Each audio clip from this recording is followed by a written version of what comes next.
नमस्कार.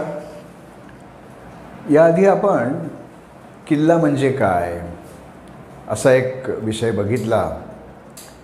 त्यानंतर आपण शिवरायांचे दुर्ग कारण असा एक विषय हाताळला होता. आज जरा चाकोरी बाहेरचा, जरा वेगळा पण आवर्जून समजावून घ्यायला पाहिजे असा शिवरायांचे दुर्ग विज्ञान असा विषय आपण आज बघणार आहोत. या विषयाचं शीर्षक ऐकल्यावरच बऱ्याच जणांना किल्ले आणि विज्ञान, किल्ले इतिहासाचा भाग, विज्ञान म्हणजे शास्त्र, सायन्स, त्यांचा काही संबंध असतो का? उगाच इकडचं तिकडे काहीतरी चिकटवतोय का मी? हे सगळं व्याख्यान संपल्यानंतर तुमच्या लक्षात येईल. शिवाजी महाराज आणि किल्ले यांचं नातं तर अतूट आहे. शिवाजी महाराजांच्या ताब्यात 300-350 किल्ले होते हे आपल्याला माहिती आहे.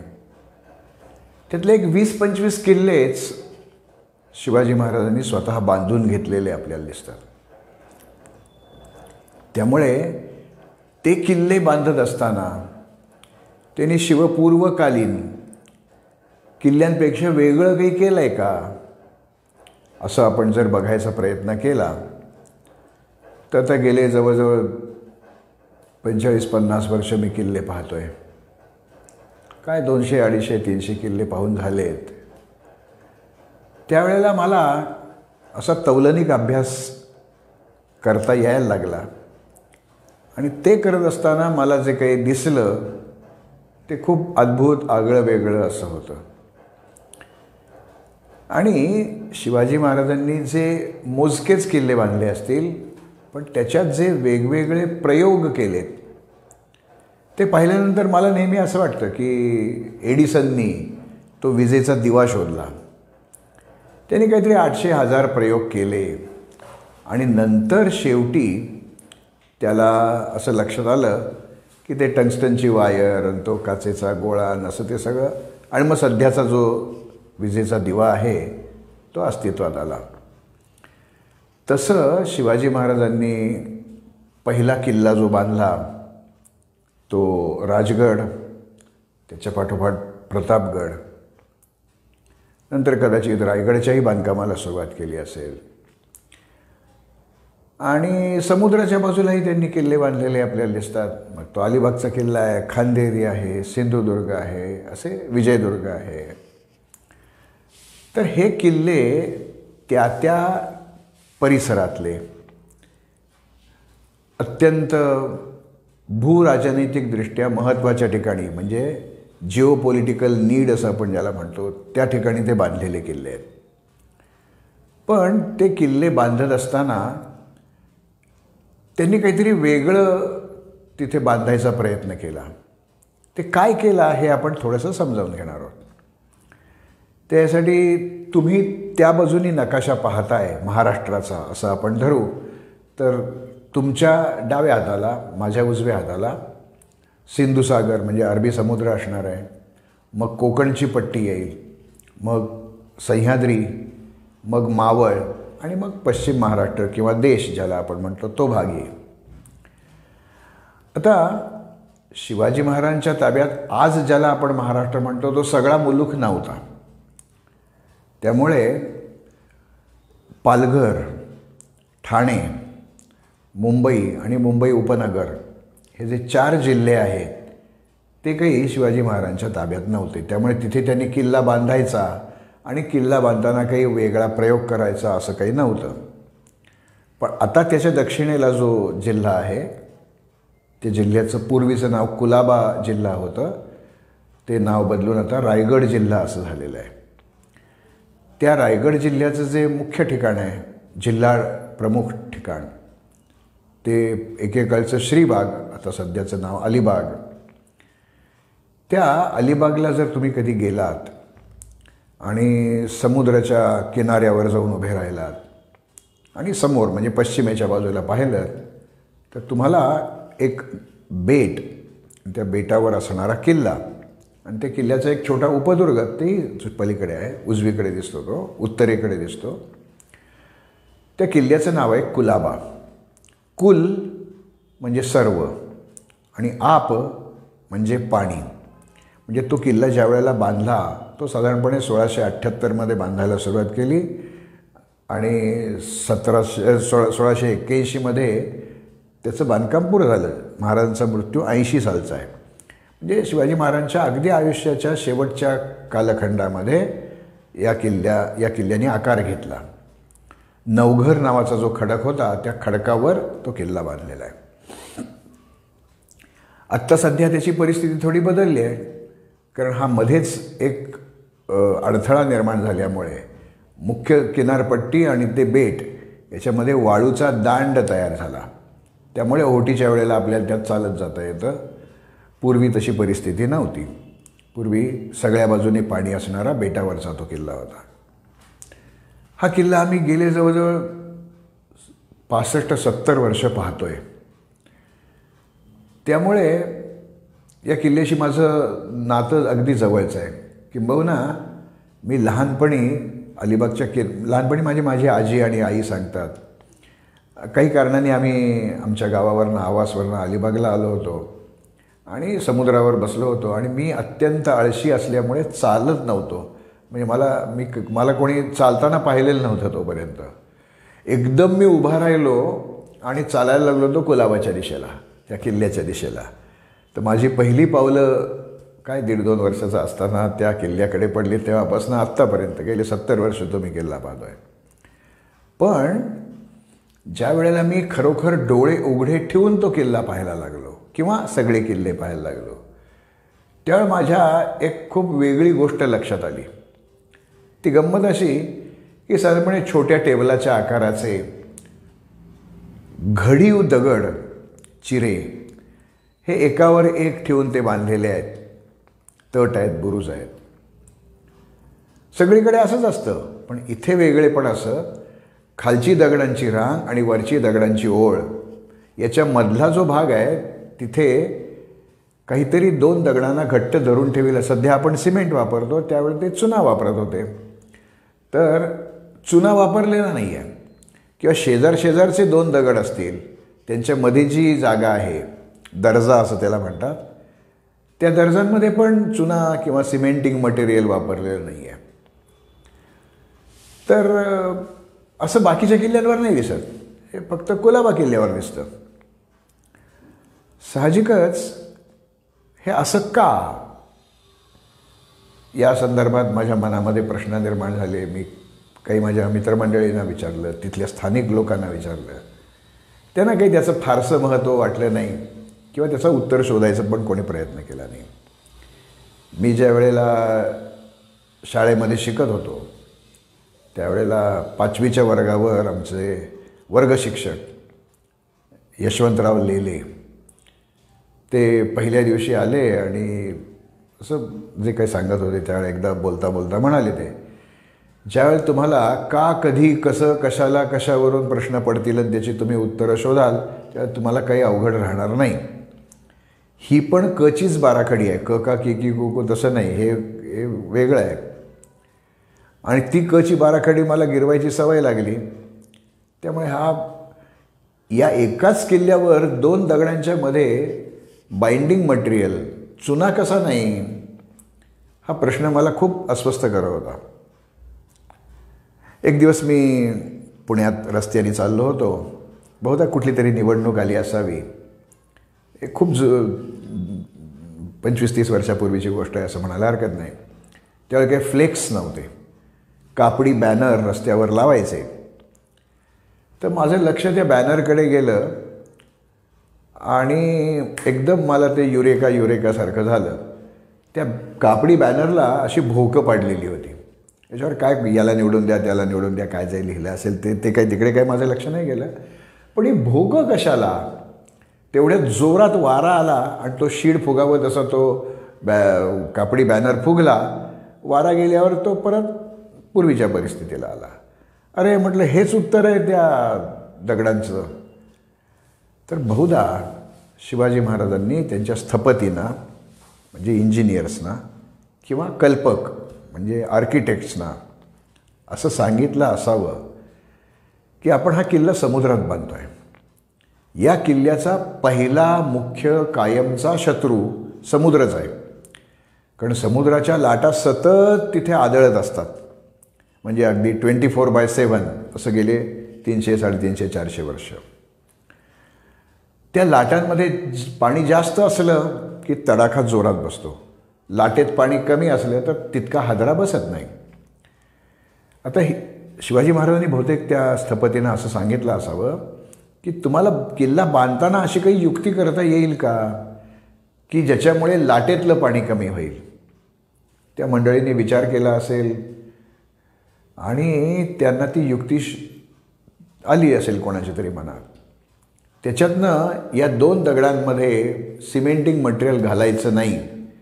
सिमेंटिंग मटेरियल म्हणजे सिमेंट नाही, बाइंडिंग मटेरियल. ते चिकटून राहतील 2 दगड एकमेकांना असं. आणि ते मोठाले आहेत, एखाद्या छोट्या टेबला एवढाले दगड आहेत, त्यामुळे वजनदार आहेत ते. त्यामुळे नुसत्या लाटेच्या धक्क्याने ते लगेच पडतील असं नाही.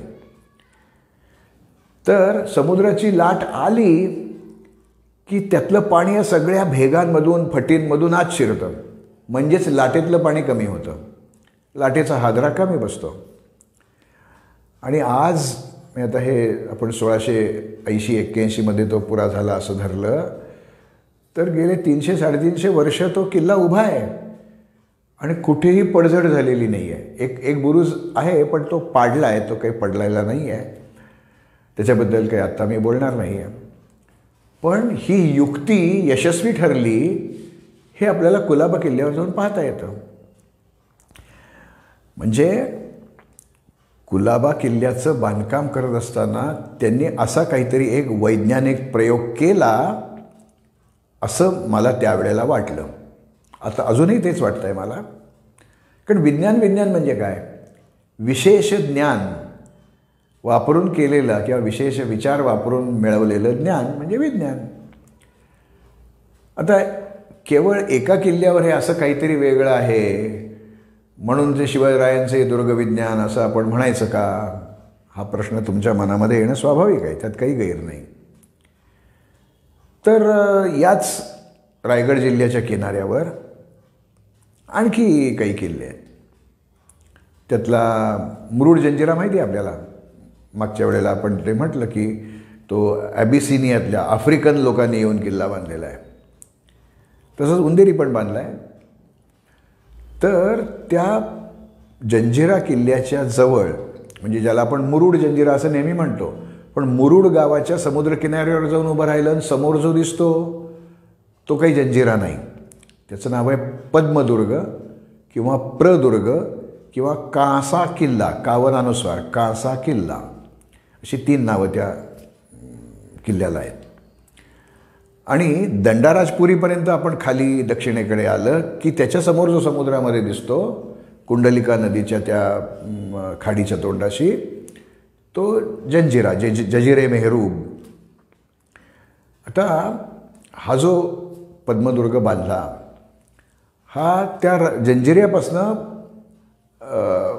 10-12 किलोमीटरसुद्धा अंतर नसेल, ते 5-7 किलोमीटर अंतर असेल सरळ रेषेमध्ये. तर हा किल्ला अत्यंत भक्कम बांधायला हवा असं महाराजांना वाटलेलं असावं. कारण शत्रूच्या इतक्या उरावर दुसरा किल्ला बांधायचा आहे, अवघड आहे. आणि ती नाविक सत्ता होती सिद्धी ही. त्यामुळे त्यांनी तिथे एक प्रयोग केलेला दिसतो. या किल्ल्याचं बांधकाम नेमकं केव्हा झालं याच्याबद्दल इतिहास तज्ज्ञांमध्ये थोडेसे वाद आहेत, मतभेद आहेत. पण महाराजांनी तो बांधला याच्याबद्दल सगळ्यांचं एकमत आहे. त्याचा काळ फक्त 56 साली बांधला का 72 साली बांधला असंच तो भाग आहे, तो आपण बाजूला ठेवूया सध्या. तर मी ज्या वेळेला मी 2-3च वेळा गेलो होतो या किल्ल्यावर. कारण तिथे जायचं तर स्पेशल होडी ठरवावी लागते आणि त्याचं भाडं खूप घेतलं जातं. एक मोठा गट असेल तर ते भाडं सगळ्यांवर वाटलं जाऊन कमी होतं. त्यामुळे प्रत्येक वेळा मी गेलो तेव्हा काही माणसं माझ्याबरोबर होती, 30-40. तर मी पहिल्यांदा ज्या वेळेला तिथे काय आहे, धक्का नाही आहे त्या किल्ल्याला. म्हणजे असं ज्याला आपण जेटी म्हणतो असं काही नाही आहे. आपण त्या डचमळणाऱ्या समुद्रात असणाऱ्या त्या होडीमधनं त्या किल्ल्याच्या जिथे तटबंदी आहे तिथे जो खडक आहे त्या खडकावर उडी मारायची. ती उडी खडकावर नाही पडली तर मग अंघोळ होते आपल्याला. तर मी उडी मारील समोर बघितलं आणि त्या पद्मदुर्गनी लगेच माझ्याशी बोलायला सुरुवात केली.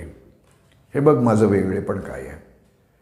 हे असेच दगड, त्यांनीच बांधलेले तट बुरुज, पण ज्या ठिकाणी त्या लाटा जास्त प्रमाणात आपटतात त्या ठिकाणी ते दगड झिजत झिजत झिजत जवळजवळ 2.5-3 इंच म्हणजे 7-8 सेंटीमीटर आत झिजत गेलेले आहेत. म्हणजे तो बुरुजाची समजा ही बाह्यरेषा असेल तर त्या बुरुजात असलेला दगड असा 7-8 सेंटीमीटर आत झिजला आहे. खालचा दगड झिजला आहे, वरचा दगड झिजला आहे, कडेचा दगड झिजला आहे. पण याच्यामध्ये जो चुना वापरलेला होता सिमेंटिंग मटेरियल म्हणून ते दगड एकमेकांना बांधून ठेवेल असा, तो नाही झिजला, तो शाबूत आहे. हे तुम्ही कोणीही केव्हाही जाऊन पाहू शकता. असं कसं काय? याचा अर्थ तो चुना तयार करत असताना त्यांनी त्यांच्या बांधकाम क्षेत्रातल्या तज्ज्ञांना असं सांगितलं असेल की हा चुना इतर किल्ल्यांना वापरतो त्याच्यापेक्षा थोडा वेगळा असायला पाहिजे, तो अधिक भक्कम असायला पाहिजे. लाटांमुळे पाण्याचे तडाखे त्याच्यावर बसतील, त्या घर्षणाला तोंड देऊन पुढची काही शतकं टिकेल इतका तो भक्कम असायला हवा.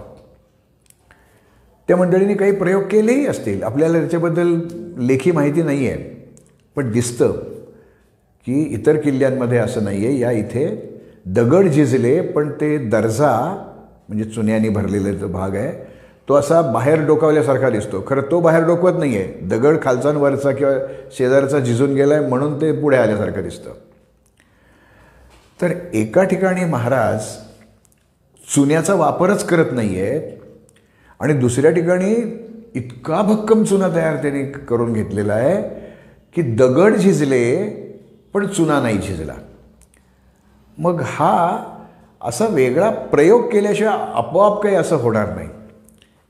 एका ठिकाणी सिमेंट नाही म्हणजे चुना नाही, दुसऱ्या ठिकाणी अत्यंत भक्कम चुना. याच परिसरात आणखी एक किल्ला आहे. मगाशी मी अनेक वेळा आत्तापर्यंत ती नावं घेतली आहेत.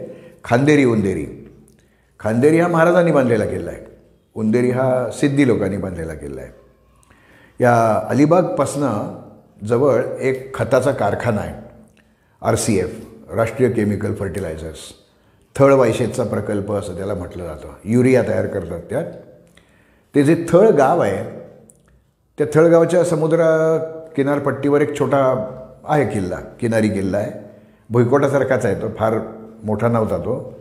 खूब लढा असं त्या किल्ल्याचं नाव होतं.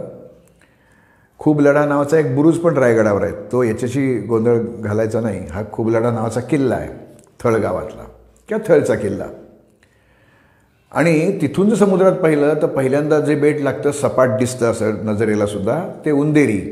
आणि त्याच्या पलीकडे जरा त्याच्यावर टेकडी असल्यासारखा उंचवटा असल्यासारखा भाग दिसतो आणि दुसऱ्या बाजूला सपाटी दिसते, तो खांदेरी किल्ला. शिवाजी महाराजांनी या ठिकाणी तो किल्ला बांधायचं ठरवलं. ही गोष्ट साधारणपणे 1676च्या आसपासची गोष्ट आहे, म्हणजे किल्ल्याच्या बांधकामाला सुरुवात झाली. मुळामध्ये एवढे किल्ले महाराजांकडे, राज्याभिषेक झालेला आहे महाराजांचा, त्यानंतर खूप किल्ले त्यांच्याजवळ जमा झालेले आहेत. तर आणखी एक नवीन किल्ला पाहिजे कशाला? तर या स्वराज्याचे जे 2 शत्रू होते, एक होता जंजिरेकर सिद्धी आणि उत्तरेच्या बाजूला एक होते मुंबईकर इंग्लिश लोक. त्या मुंबईची बेटं होती, एक बेट नव्हतं, 7 बेटं ती होती आणि ती नंतर जोडून ती अखंड एक बेट झालं आहे मुंबईचं, केलं आहे म्हणजे. तर या मुंबईला एक गव्हर्नर होता आणि त्याचा जो सिनियर होता तो सुरतेला होता, म्हणजे ज्याला आपण गव्हर्नर जनरल म्हणू शकू, ती पोस्ट नव्हती त्याची, पण त्याचा वरिष्ठ हा सुरतेला होता. मुंबई हे त्या मानाने कमी महत्त्वाचं ठिकाण होतं ब्रिटिशांच्या दृष्टीने. तर ज्या ज्या वेळेला हा सिद्धी इथल्या प्रजेला त्रास द्यायचा, नाही त्या कुरापती काढायचा, आपल्या नवजात स्वराज्याच्या नौदलाला त्रास द्यायचा, त्याच्यावर दबाव टाकण्यासाठी त्याच्यावर मोहिमा काढल्या जायच्या. अशा वेळेला ते सगळे जर अंगाशी आलं तर सिद्धी जहाजामध्ये बसून मुंबईला माझगाव डॉकला जाऊन थांबायचा. ब्रिटिश त्यांना आश्रय द्यायचे. समज इंग्लिशांच्या दिशेने पाहून डोळे वटारले गेले तर त्यातली काही मंडळी या जंजिऱ्याच्या आश्रयाला यायची. हे सामुद्रिक दळणवळण म्हणजे सिद्धीचा प्राण होता. आता याला जर आवर घालायचा असेल तर त्याच्यामध्ये मुंबई उत्तरेची आणि दक्षिणेचा जंजिरा याच्यामध्ये कुठेतरी आपलं आरमार कायमचं उभं करायला पाहिजे. म्हणजे ही जलवाहतूक त्यांची बंद होईल. पण असं समुद्रात काही बोटी एका ठिकाणी कायमच्या नाही उभ्या करतायत. त्या परिसराचा बहुतेक महाराजांनी पाहणी केली आणि त्यांच्या लक्षात आलं की एक खांदेरी नावाचं बेट आहे की जे बरोबर या मार्गामध्ये अडथळा निर्माण करू शकतं. म्हणून महाराजांनी त्या जंजिरा म्हणजे पाण्यातला गेला, त्या जंजिरा आणि मुंबई याच्या मधल्या या बेटावर नवा जंजिरा, नवा जलदुर्ग, नवा पाणकोड बांधायचं ठरवलं. ह्या मुंबईच्या इंग्लिश लोकांची गंमत अशी की पोर्तुगीजांची एक राजकन्या होती कॅथरीन. तिचं लग्न इंग्लंडच्या राजपुत्राशी झालं आणि बहुधा आहेर म्हणून या पोर्तुगीज राजांनी हे मुंबईची बेटं ही ब्रिटिशांना आंदण दिली म्हणजे त्या कॅथरीनसाठी. आता तिथे एवढी दलदल होती, मलेरियासारखे रोग होते, ते काय. त्यामुळे ब्रिटिशांनी असं ठरवलं की आपण त्याचा विकास करूया आणि मग पुढे त्यांनी त्या मुंबईत बेट आणि त्याचं सगळं बंदर सगळं सुरू केलं. त्यामुळे त्यांचं नौदल तिथे यायला लागलं. जंजिऱ्याचं नौदल होतंच. शिवाजी महाराजांनी नौदलाची स्थापना केली होती पण ते एवढं प्रबळ नव्हतं. हे सातासमुद्रापलीकडनं आलेले ब्रिटिश आणि हे सबंध सिंधुसागर ओलांडून आलेले सिद्धी यांची शतकानुशतकांची परंपरा होती. ते त्याच्यामध्ये मुरलेले होते. आपलं नौदल नवीन होतं. आपल्याकडे जहाजांची संख्या आणि जहाजांचा आकार याच्यावर मर्यादा होत्या. त्यावेळेला ही अचल युद्धनौका, अचल म्हणजे न हलणारी, या खांदेरी जलदुर्गाच्या निमित्ताने तयार होईल आणि हे दळणवळण आपल्याला तोडता येईल. हे शिवाजी महाराजांच्या लक्षात आलं आणि त्यांनी तिथे किल्ला बांधायचं सुरुवात केली. पहिल्यांदा तिथे काही लढाऊ सैनिक पाहिजेत. मग गवंडी, पाथरवट, लोहार, सुतार, चांभार सगळ्या तऱ्हेचे लोक लागतात. सुतार तिथे ते पहाड बांधणं ज्याला आपण म्हणतो किंवा फळ्या निर्माण करणं याच्यासाठी लागतील. गवंडी आणि पाथरवट ते दगड फोडायला आणि दगड रचायला लागतील. त्याथे जो चुना वापरलेला असेल त्याच्यावर पाणी घालण्यासाठी पखाली, ते रेड्याच्या कातड्याच्या पखाली करून त्यांनी त्यातनं पाणी आणून ते घालायची सोय. त्या सगळे आणि काही औषधी झाडपाल्याचे वैद्य असतील, कोणी स्वयंपाक करणारी मंडळी असतील, अशा सगळ्या लोकांना त्यांनी त्या किल्ल्यावर उतरवलं. तिथे सुदैवाने त्यांना गोड पाणी पण मिळालं आणि किल्ला बांधायला सुरुवात केली त्यांनी. त्यावेळेला मुंबईचा जो गव्हर्नर होता तो जेरॉल्ड अँजियर्स या नावाचा होता. अत्यंत दूरदृष्टीचा, कुठच्याही गोष्टीचा सखोल विचार करणारा आणि काय करायला हवं हे पटकन लक्षात देऊन त्याप्रमाणे कार्यवाही करणारा असा हा एक कर्तबगार अधिकारी होता. त्यांनी सुरतेला पत्र पाठवलं. त्याच्यात तो जुन्या इंग्लिशमध्ये म्हणतो की ते ब्रिटिशांच्या कागदपत्रामध्ये खांदेरी उंदेरी असे उल्लेखच नाही मिळत. हेनेरी केनेरी असे उल्लेख मिळतात. ते त्यांची नामांतरं त्यांनी आधीच करून टाकली तावे द्यायच्या आधीच. तर तो असं म्हणतो त्या सुरतेच्या पत्रामध्ये Angiers, the fort at Henry in the hands of Shivaji will be a dagger pointed at the heart of Bombay. म्हणजे शिवाजी महाराजांच्या ताब्यामध्ये खांदेरी बेटावर जर एखादा जलदुर्ग आकाराला आला तर मुंबईच्या उरावर उगारलेला खंजीर असं त्याचं स्वरूप असेल. तेव्हा हे आपण इथेच थांबवायला पाहिजे, हे नाही होऊ देता कामा. त्याप्रमाणे त्यांनी पहिल्यांदा काही निरोप पाठवले की हे बेट आमचंच आहे आणि तुम्ही इथनं चालते व्हा. तिथे जी मराठी मंडळी काम करत होती त्याच्यामध्ये लाय पाटील होते किंवा मायनाक भंडारी होता, दर्या सारंग होता.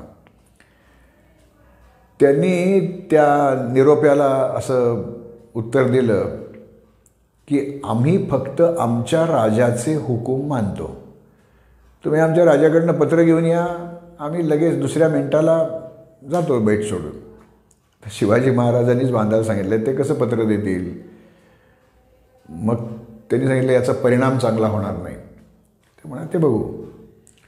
मग ब्रिटिशांची काही युद्धनौका या खांदेरी बेटाभोवती रात्रंदिवस चक्रा मारत बसल्या, म्हणजे रसद किनाऱ्यावरनं येऊ नये आणि हे काम बंद पडावं. काही वेळेला त्यांनी हल्लेही केले या बेटावर. त्यावेळी तो किल्ला झालेला नव्हता पूर्ण.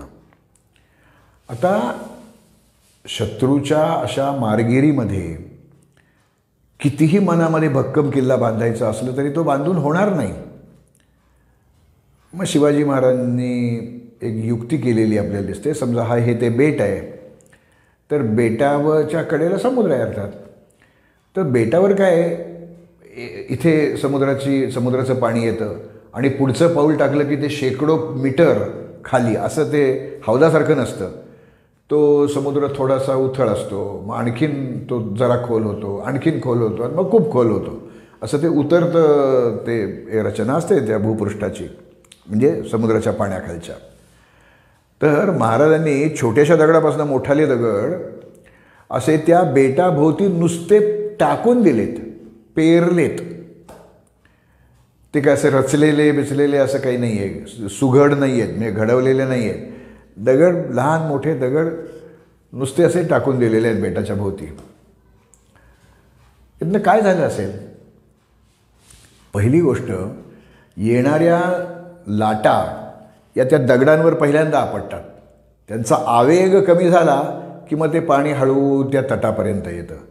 म्हणजे ही जी त्या मानाने कमकुवत तटबंदी झाली असण्याचा संभव आहे, त्याच्यावर तडाखा थेट येत नाही. म्हणजे जणू काही हे लाटांपासून संरक्षणाचं चिलखत त्यांनी तिथे निर्माण केलं. दुसरी गंमत अशी की केव्हा ना केव्हा तरी कोणी ना कोणीतरी सागरी शत्रू त्या किल्ल्यावर हल्ला करणारच आहे. तर अशा वेळेला एखादा माणूस त्या दगडांवरच उतरला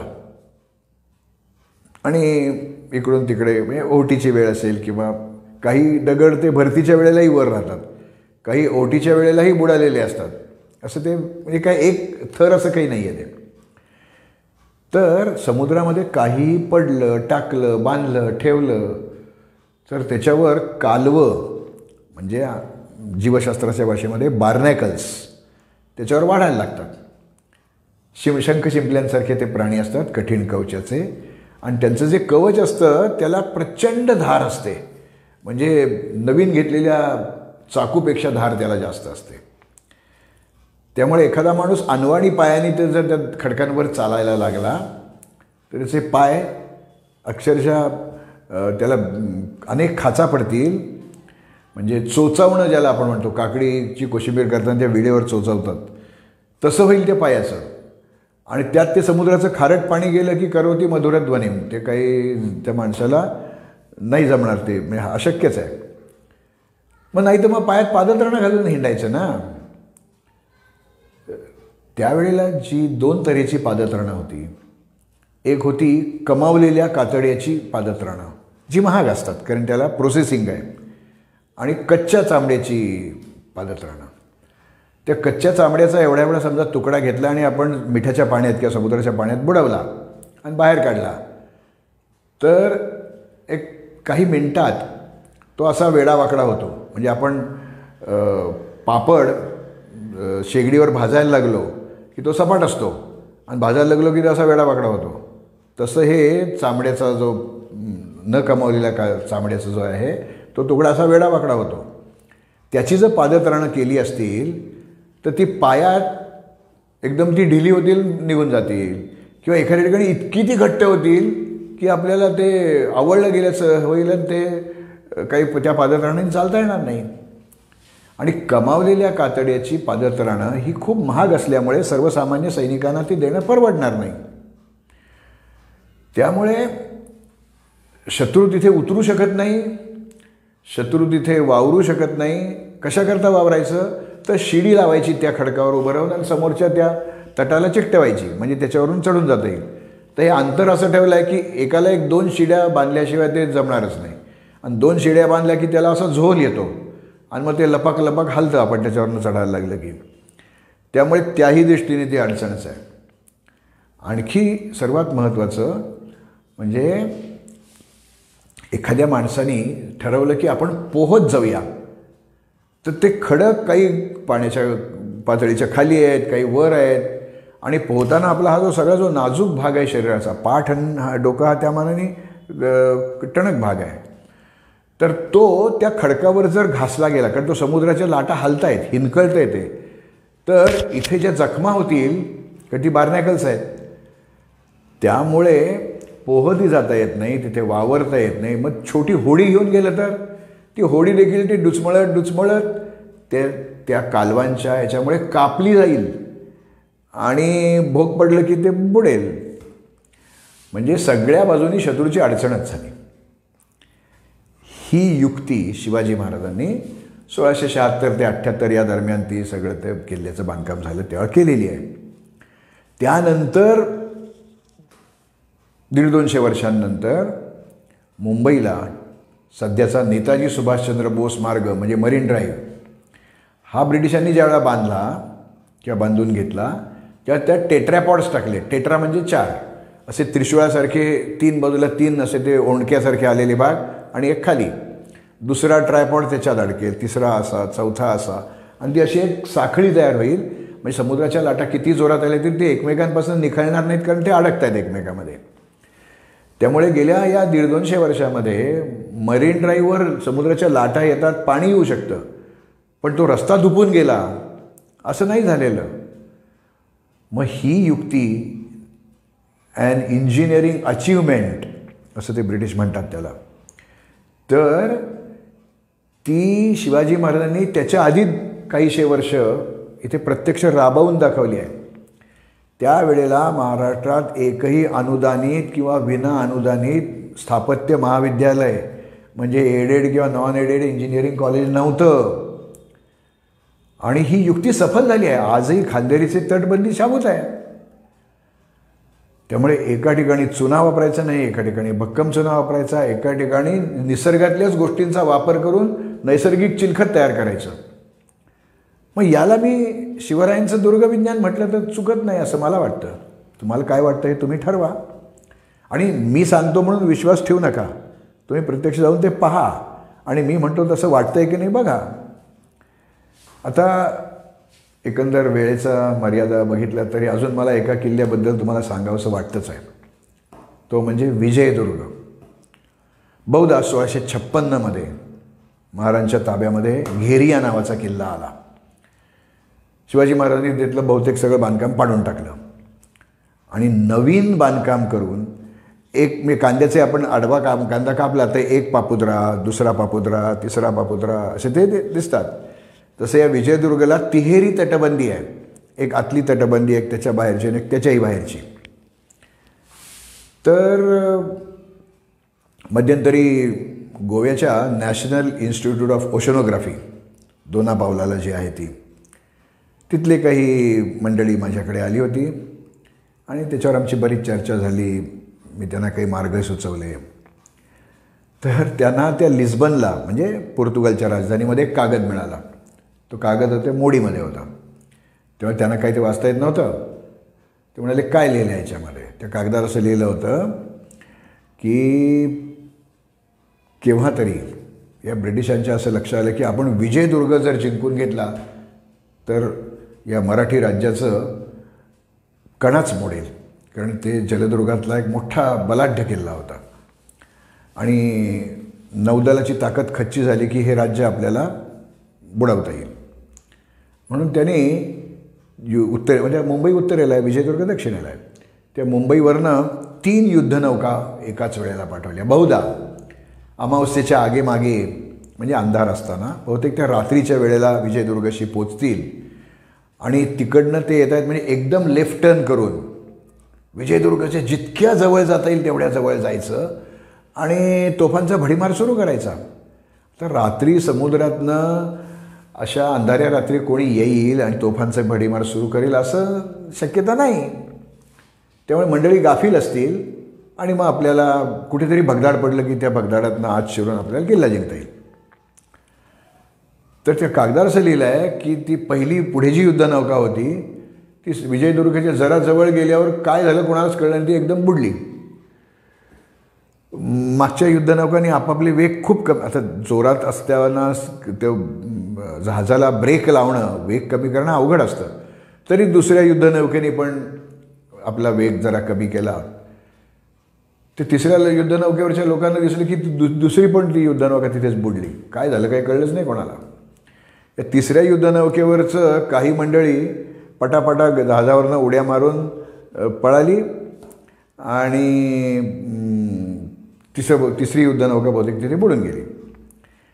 हे सगळं असं घडल्याची हकीकत कोणीतरी एका माणसाने मोडी लिपीमध्ये म्हणजे मराठी भाषेमध्ये गोव्याच्या व्हाईसरायला कळवली होती. म्हणजे आता हे काय हेरगिरी होती का काय माहीत नाही मला. एखादा पोर्तुगीज माणूस असेल त्यांनी लिहून घेतलं असेल, माहीत नाही आपल्याला. त्यामुळे तो कागद त्या आर्काइव्हजमधनं पोर्तुगालच्या राजधानीत गेला आणि ते तिकडनं आपल्या लोकांनी त्याचं ती काजळ प्रत म्हणजे झेरॉक्स कॉपी आणली आणि ते सगळं. ते मला विचारत होते इथे समुद्रात काही आहेत का खडक. म्हटलं मी काय जरी पोहत असलो समुद्रात तरी काय असं मी काही डोब्या मारून बघितलेलं नाही.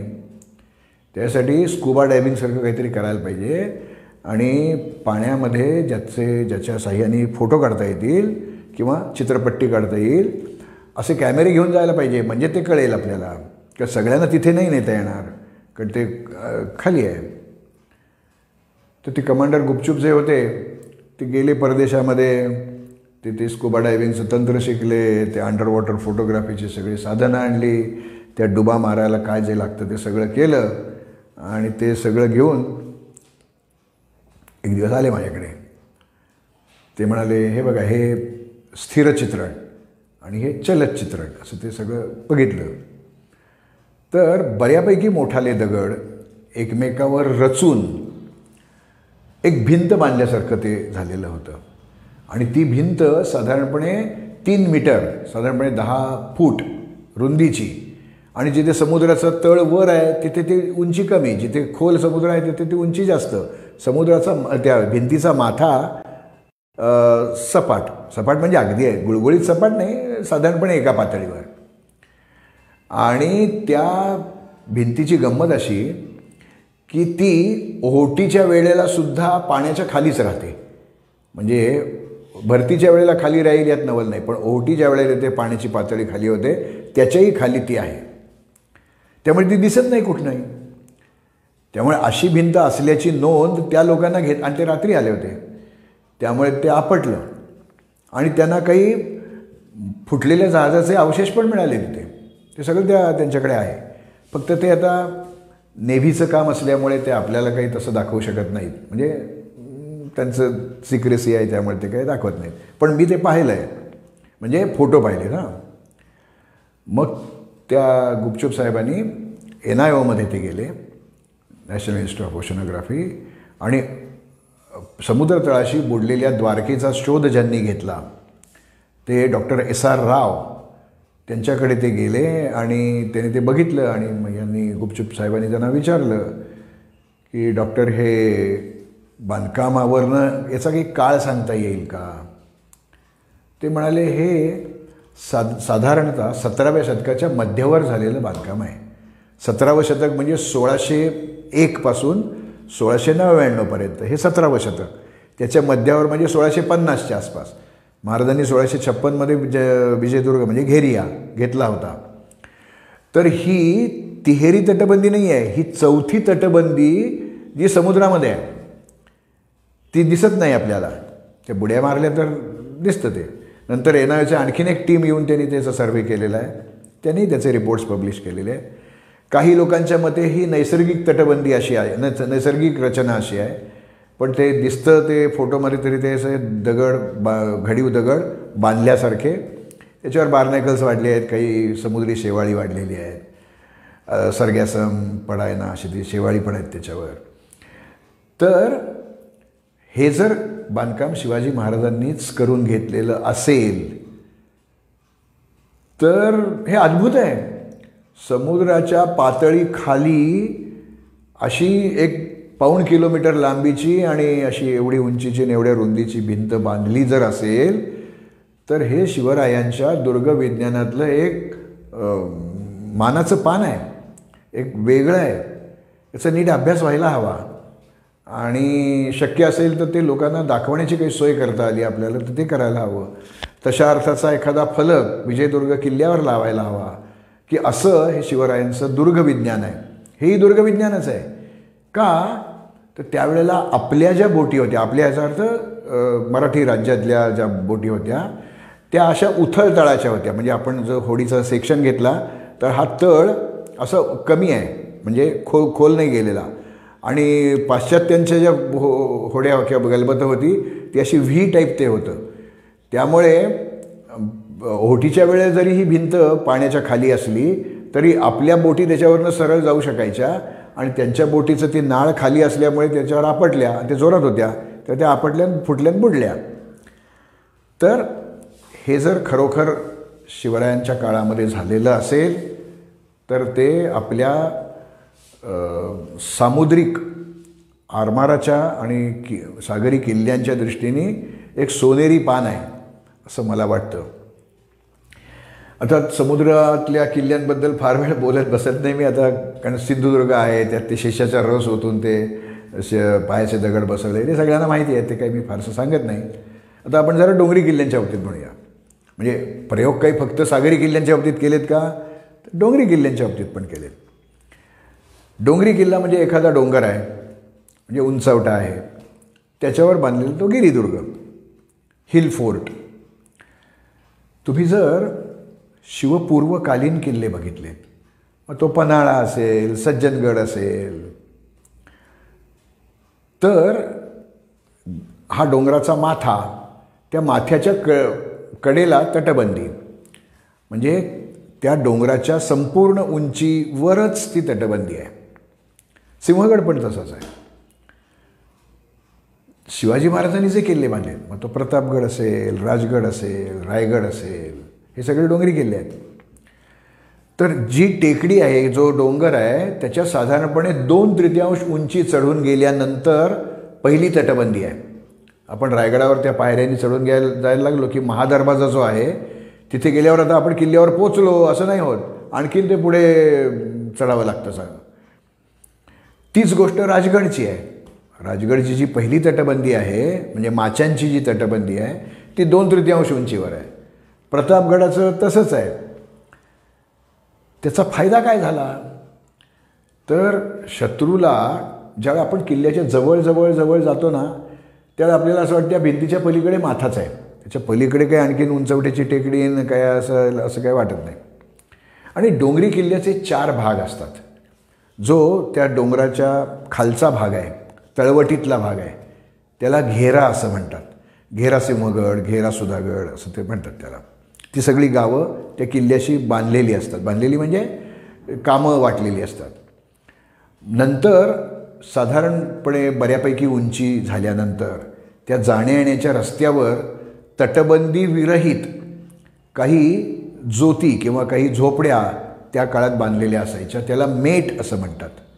आपण सिंहगडला जाताना पहिल्यांदा ती ताक किंवा पूर्वीचे रसाचं गुऱ्हाळ होतं ते मिळतं, ते मेट आहे. ते गायकवाड, लंगे गायकवाड मेट आहे ते. तर अशा मेटांच्या जागा, त्यानंतर जे बांधकामयुक्त तटबंदीयुक्त असं जो सपाट भाग असेल त्याला म्हणायचं माची. आणि त्याच्यावर जर टेकडी असेल आणि त्यालाही वेगळी तटबंदी असेल तर तो बालेकिल्ला. तर या म्हणजे उपत्यका आणि अधित्यका अशी तिचे नावं आहेत. अधित्यका म्हणजे बालेकिल्ला आणि उपत्यका म्हणजे राजवार कोशातली नावं आहेत. उपत्यका म्हणजे माची. तर 2/3 उंचीपर्यंत ज्यावेळेला माणूस चढत येतो त्यावेळी त्याच्या असं वाटतं की आता आपण या तटबंदी एकदा दरवाजे फोडून आत गेलो की किल्ल्यावर प्रवेश. तसं होत नाही. तिथे जाईपर्यंतच एवढ्या अडचणी निर्माण करून ठेवलेल्या असतात. कसं बसे तिथपर्यंत पोचल्यानंतर ज्यावेळेला लक्षात येतं अरे अजून आहेच की बरंच, त्यांच्यावर एक मानसिक दबाव येतो आणि लढण्याची शक्ती त्यांची खच्ची होते, म्हणजे मानसिक शक्ती खच्ची होते. बरं, आता हा जो दरवाजा आहे, समजा आपण असं धरू, या इथे हा डोंगरी भाग आहे, इथे ती 2/3 उंचीवरची तटबंदी आहे आणि या ठिकाणी दार अपेक्षित आहे. जनी किल्ला बांधला त्याला ते म्हणजे शिवाजी महाराजांना इथे दार अपेक्षित आहे. तर या दाराकडे डोंगरावरच्या या बाजूनी पण येता येईल, समोरच्या बाजूनी पण येता येईल, इकडनंही येता येईल. ती वाट कदाचित तयार करावी लागेल. निसर्गतः वाट नसेल तर करता येते. म्हणजे काय, थोडेसे छिन्नी हातोडा करून ते नको ते दगड काढून टाकले किंवा असं काहीतरी करता येतं. शिवाजी महाराजांनी बांधलेल्या प्रत्येक किल्ल्यावर ही वाट इकडनंच येते. म्हणजे ज्या वेळेला आपण किल्ल्याकडच्या महाद्वाराकडे येत असतो त्यावेळेला उजव्या हाताला आपल्या तटबंदी राहते. तुम्ही प्रतापगड तुमच्या डोळ्यापुढे आणा. आपण जिथे गाड्या लावतो त्या गाड्या तिथे लावून आपण दरवाजाकडे जायला लागतो. त्या दरवाजाकडे जाताना उजव्या हाताला पूर्ण अशी ती माचीची तटबंदी दिसते आपल्याला. आणि आज ती वाट रुंद आहे बऱ्यापैकी. पूर्वी त्या पाऊल वाटच होत्या. आपलं द्वैभाषिक मुंबई इलाखा ज्या वेळेला होता, गुजरात आणि महाराष्ट्र एकत्र होते, त्यावेळेला संयुक्त महाराष्ट्राची चळवळ खूप जोरात चालू होती. त्यावेळेला त्याच सुमारास यशवंतराव चव्हाण द्वैभाषिकाचे मुख्यमंत्री होते. त्यांनी पंतप्रधान नेहरूंना प्रतापगडावरच्या शिवपुतळ्याच्या अनावरण कार्यक्रमाला बोलावलं होतं. तेव्हा त्या संयुक्त महाराष्ट्र समितीच्या लोकांनी बरीच निदर्शनं केली होती. तो सगळा भाग वेगळा आहे. त्यावेळेला या पाऊलवाटेची रुंद वाट केली गेली. तोपर्यंत ती बारीक बाकीच्या किल्ल्यांना असते तशीच पाऊलवाट होती. आता या वर बसलेली मंडळी, यांच्या हातात धनुष्यबाण असतील, काही लोकांकडे ठासणीच्या बंदुका असतील, काही लोकांकडे भाले असतील, पण हे सगळं कॉस्टली अफेअर आहे. एकदा गेलं की ते संपलं.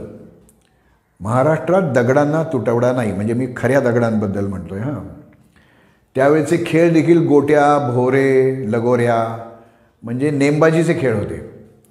त्यामुळे हे जे सगळे मावळे वर उभे राहिलेले आहेत त्या तटबंदीवर, त्यांना टेनिसचे चेंडू एवढाले समजा दगड त्यांच्याजवळ असतील आणि खालनं त्या पायवाटेवरनं येणाऱ्या शत्रूवर नेम धरून मारले, 10 नेम चुकतील, एक तर बसेल. मग खालचा शत्रू जो आहे तो नेम, दगडाचा नेम अडवायचा प्रयत्न करेल. बरं, एकच दगड येत नाही आहे, एकाच ठिकाणून येत नाही, सगळी मंडळी दगडफेकच करत आहेत. आता त्या वाटेवरनं पळत जायला पाहिजे. पाऊलवाट अरुंद आहे, खालच्या बाजूला कडा आहे, वरच्या बाजूलाही कडाच आहे. आता त्याच्या हातात 2 शस्त्र आहेत. एक आहे तलवार आणि एक आहे ढाल. एखाद्या तव्याला मागच्या बाजूला मूठ बसवायची आणि त्याची ढाल, अशी काही ढाल नसते.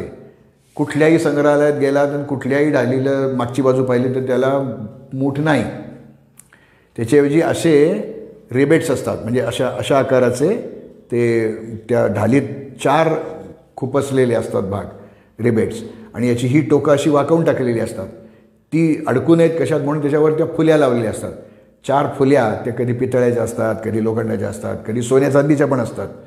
पण ते उचकटून जाऊ नये म्हणून ते फुली लावली. त्याच्यामध्ये हात ठेवायचा आणि चामड्याच्या वादीनी ती ढाल इथे बांधायची. म्हणजे एवढा आधार, सपोर्ट त्या ढालीला मिळतो. जर ती नुसती मूठ असेल तर तो तेवढा भक्कम सपोर्ट राहत नाही. आता ही ढाल जर डाव्या बाजूला असेल, कारण बहुतेक लोक उजव्या हाताने व्यवहार करणार, म्हणजे मारामारी करायची तलवारीने ती उजव्या हातात पाहिजे. ही ढाल इथे बांधूनच निघालं पाहिजे त्या तिकडे हल्ला करायला जाताना.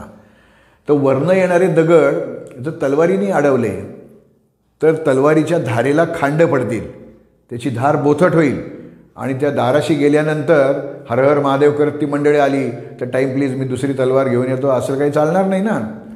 मग ही ढाल जर अशी केली, आता पळत जायचं आहे त्या अरुंद वाटेने आणि तलवार हातातच काढून घेतलेली आहे, ती असं करून ते पळापळ करताना आपल्याच अंगाला, म्हणजे शत्रूला स्वतःच्याच तलवारीने जखमा होतील. आणि असं एक तुम्ही 50 फूट नाही पळू शकत, असा हात करून ते सगळं आडनेडं होतं. आणि तो जो पायात पाय अडकून पडला तर वरनं भाला आलाच.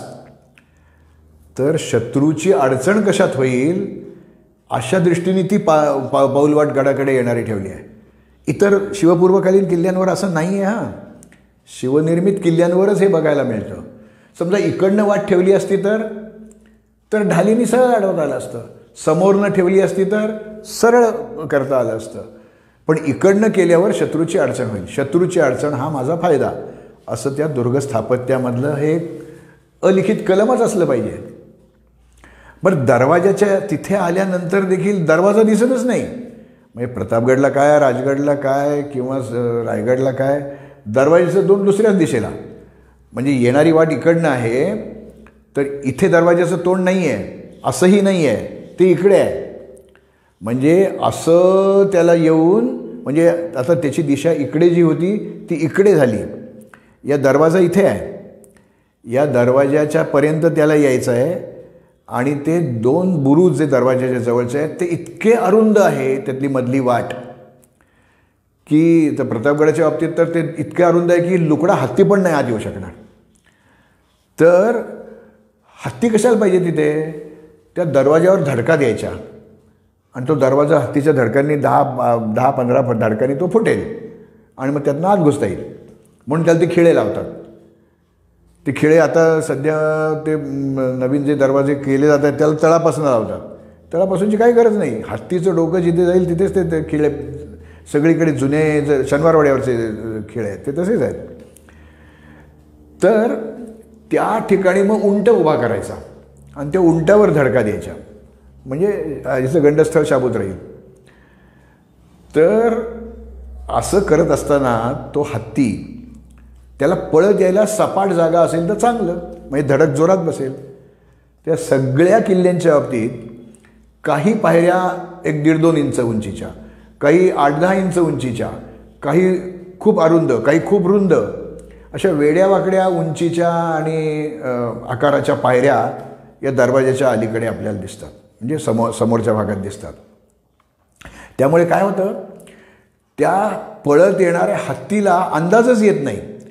पहिला पाय जर कमी उंचीच्या पायरीवर टाकला तर पुढची पायरी उंच आहे, तर त्यांनी लक्ष त्या पायऱ्यांकडे द्यायचं का समोरच्या त्या दरवाजाकडे द्यायचं. आणि हे सगळं तरी एखादा हुशार हत्ती त्यातनं आला पळत, तो एखाद्या पायरीवर पाय घसरून पडला, लागणार त्याला. बरं, ती जागा अरुंद आहे तेव्हा त्याला स्वतःला उठणं भेटणंसुद्धा जरा अवघडच होणार. मग तो चवताळेल आणि त्याचा त्रास कोणाला होईल? त्या शत्रूच्याच लोकांना होईल. कारण तो तिथे चवताळेल, तो सोंडेने फटकारा मारेल, शेपटाने मारेल, पाय हलवेल आणि ते धूळ बाहेर कसं काढायचं त्या अरुंद जागेतनं. याला रणमंडळासारखी ती रचना आहे, ती रायगडावर आहे, राजगडावर आहे, प्रतापगडला आहे, सगळ्या किल्ल्यांवर आहे. आता त्या आपण रायगडला समजा गेलो तर रायगडच्या दरवाज्यातनं आत गेलं की समोर किल्ला नाही आहे, समोर पहारेकऱ्यांच्या देवड्या आहेत आणि परत यू टर्न घेऊन, म्हणजे मूळची दिशा ती पकडून आपल्याला जावं लागतं. आणि तिथे बोळ अत्यंत अरुंद आहे, म्हणजे खूप जाड माणूस असेल तर तोसुद्धा त्यातनं जरा जाणं अवघडच आहे. हत्ती बित्तीत राहू देच, घोडे बिडे पण नाही जाऊ शकणार. तर अशा हे जे झिगझॅग केलेलं आहे त्यावेळेला वरच्या बुरुजावर बसलेले मावळे हे दगड मारणार आहेत, बाण मारणार आहेत, भाले मारणार आहेत, पेटते बोळे टाकणार आहेत, गरम तेल किंवा पाणी टाकणार आहेत. म्हणजे हा एक चक्रव्यूहासारखा आहे. या अशा दाराच्या रचनेला गोमुखी रचना असं म्हणतात. गाईच्या तोंडाशी त्याचा काहीही संबंध नाही.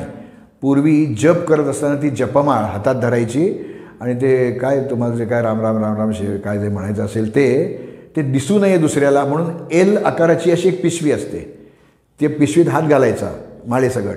ती माळ ती पुरेशी लांब असते ती, आणि मग ती जप करता येतो, तो इतरांना दिसत नाही. तर का दाखवायचा नाही हे काय मला माहीत नाही, पण ती जी पिशवी असते एल आकाराची त्याला गोमुखी असं म्हणतात. ही रचना तशीच आहे. तर शिवाजी महाराजांनी जी दुर्गरचना केली आहे त्याच्यामध्ये किल्ल्याची पहिली तटबंदी, किल्ल्याच्या दाराची दिशा, येणाऱ्याची दिशा, या सगळ्याचा विचार करून हे एक भेदायला अवघड असं एक कोडं शत्रूसाठी निर्माण केलं आहे.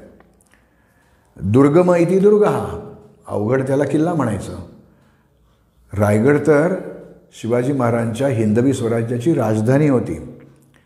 मग तिथे आणखीन काही गंमत केली आहे का असं बघत असताना मी आणि माझे मित्र निनाद बेडेकर आम्ही बरेच वेळा रायगडवर जायचो. त्यावेळेला काय सगळं चढूनच जायला लागायचं.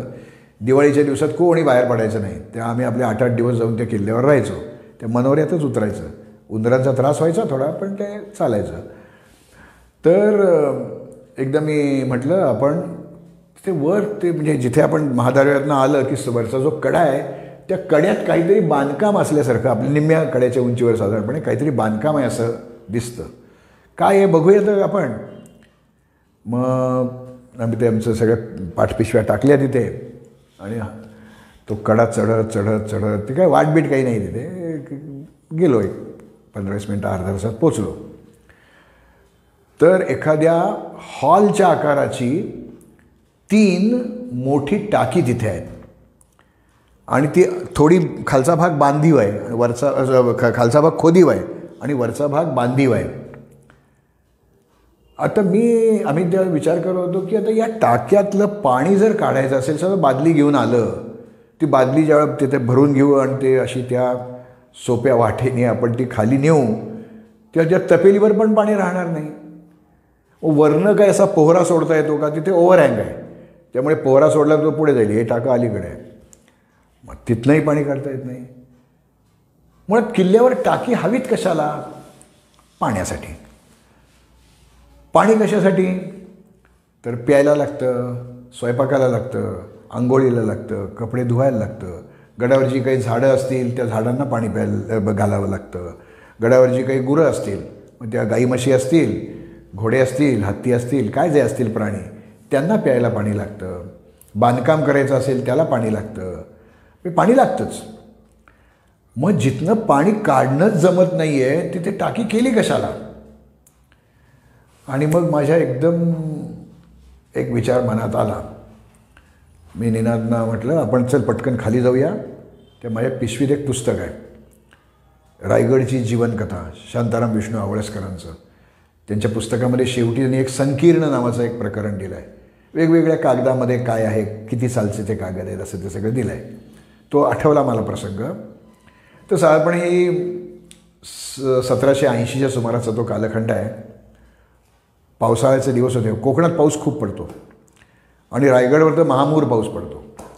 आणि ते मध्ये मुंबईला जसं 26 जुलैला पाऊस पडला होता तसा पाऊस त्या रायगडावर एक दिवशी कोसळला आणि एक टाकं त्याचं जी भिंत होती ती आपली फुटली आणि तो पाण्याचा सगळा लोंढा बरोबर त्या महाद्वाराच्यातच गेला. पण ते नुसतं पाणी जात नाही, ते त्या कड्यावरचं सगळं खरवडून घेऊन जातं. झाडं झुडं काय दगड माती काय जे असेल रबल टेबल ते सगळं खाली येऊन जातं. आता त्या दरवाज्यात ते पाणी निघून जावं म्हणून काहीतरी मार्ग ठेवलेला असतो. त्यात तो सगळा गाळ जाऊन अडकला आणि ते पाण्याची पातळी वाढायला लागली. तो दरवाजा उन्मळून पडेल का काय अशी परिस्थिती निर्माण झाली असं त्यांनी लिहिलं आहे.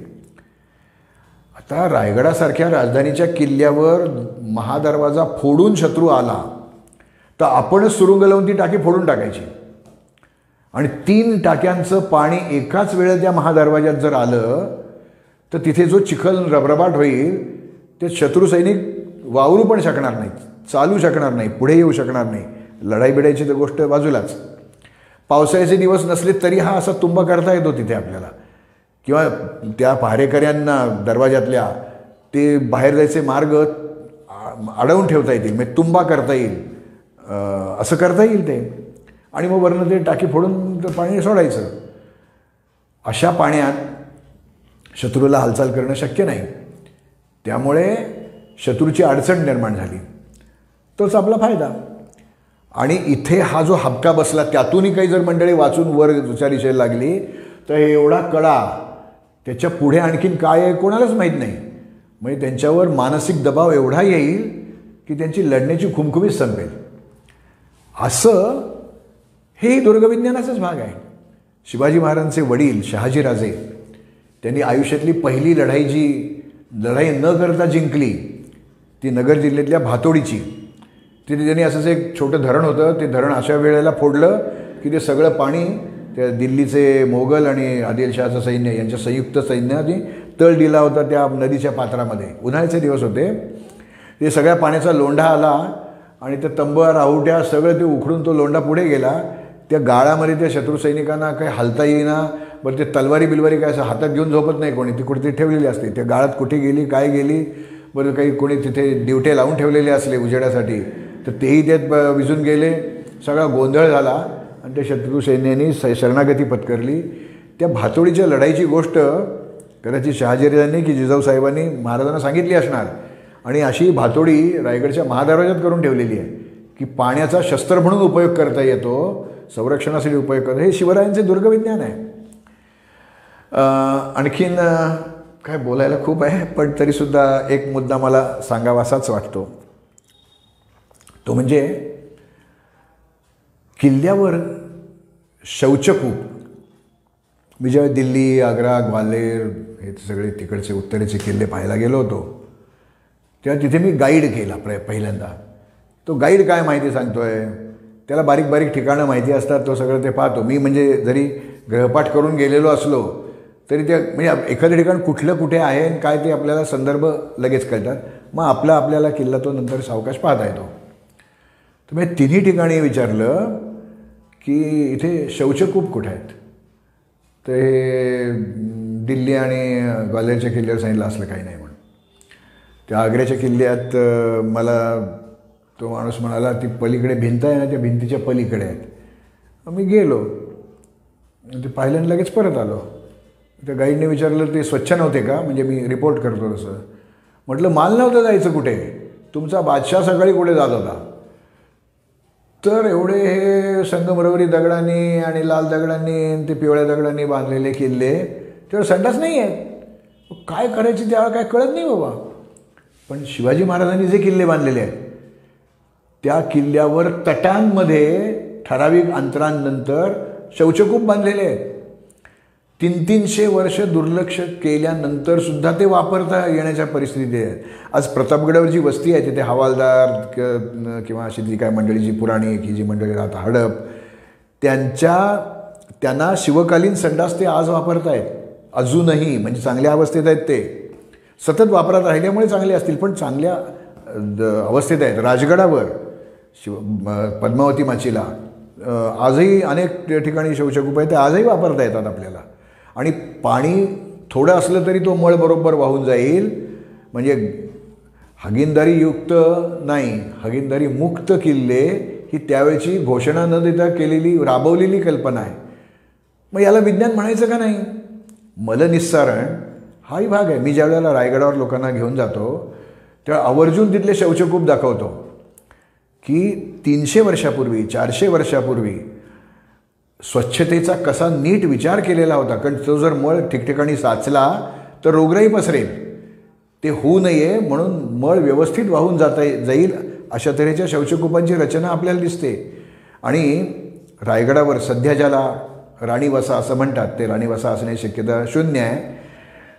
त्या कचेऱ्यांच्या जागा आहेत किंवा स्टोअर हाऊसेस आहेत, भांडारगृह आहेत. ते तिथे जे शौचकूप आहेत त्यांना तो जर मळ थोडा साचला तर जो घाण वास येतो, गॅसेस तयार होतात, ते गॅस निघून जावेत म्हणून व्हेंट पाईप्स आहेत. 300-400 वर्षापूर्वी व्हेंट पाईपची कल्पना राबवली आहे राजधानीच्या किल्ल्यावर. मलनिस्सारणाभोवती किती दक्ष होती ती मंडळी हे आपल्याला यातून कळतं. यालाही मी शिवरायांचे दुर्गविज्ञान असंच म्हणतो. शेवटी जरी किती मला बोलायचं असलं तरी कुठेतरी थांबायला पाहिजे. तर माझ्या मते तेवढा वेळ झालेला आहे आणि इथे मी थांबतो. माझं शिवरायांचे दुर्गविज्ञान याच नावाचं एक पुस्तक आहे. हा विषय पहिल्यांदा मी पुण्याच्या वसंत व्याख्यानमालेमध्ये, नंतर भारत विज्ञान संशोधक मंडळात मांडला, अनेक कॉलेजेसमध्ये मांडला, अनेक ठिकाणी मांडला, आज तुमच्या पुढे मांडला आहे. यातलं काय तुम्हाला घ्यावंसं वाटतंय, पटतंय ते बघा, नाही पटलं तर सोडून द्या. तर परत धन्यवाद. म्हणजे मी धन्य झालो यात वाद नाही. इथे आपण थांबूया.